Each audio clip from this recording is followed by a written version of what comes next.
খাবি রে? আমি তুই কি খাবি? আমের কিছু একটা আম, এই তো আসলি আম। হ্যাঁ নিয়ে পাপাইদা এই অবস্থা স্টাইলে যাবো না, এখনই যেতে হবে, এখন এখানেই আমরা ভালো জায়গায়।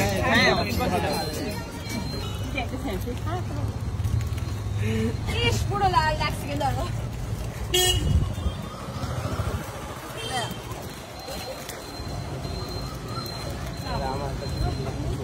ভাই দেখ তুই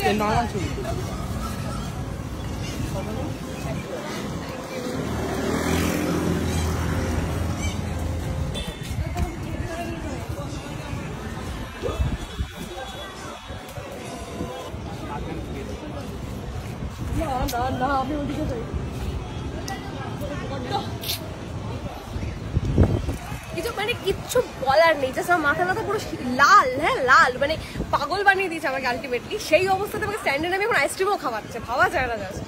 রুটিনে নিজেই প্ল্যান করেছে যে মাথাভর্তি সিঁদুর মাখবো, আমি তো ওকে বলিনি, ডিরেক্টর ওকে বলেনি, ইওপি ওকে বলেনি, সব ওর প্ল্যান, ওই করেছে, ওই মেখেছে। তো আমি ওর এই মাথায় সিঁদুর মাখার জন্য আমি এই আইসক্রিমটা এত সুন্দর প্রাকৃতিক হাওয়ার মধ্যে আমি কেন মিস করবো?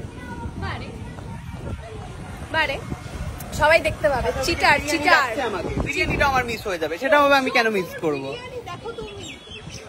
আমি দেখি বাজে একটা পাঞ্জাবি পরিয়েছি আজকের মুখে শুটে, হঠাৎ করে পরেটা নিয়ে বলছে আমি আর রিটার্ন করবো না। এক্ষুনি বললো পাঞ্জাবিটা ওই জন্য মেরে দিয়েছি, ভালো লাগছে পরে। পাঞ্জাবিটা পাচ্ছিস না ভাই, কাঁথা স্টিচের এদিকে আসল না প্রিন্ট? আসল আমি জানি না, আমি কি সেলাই করা? হ্যাঁ হ্যাঁ, কাঁথা স্টিচের প্রিন্টের। খুব চান্স আছে আমি তোকে পিছন থেকে ধাক্কা মারবো। না না আমি বলছি তো আমার চান্স আছে, করবো না এই রুল। যদি করিস মার ধাক্কা মার। না থাক, সামনে কাজ আছে।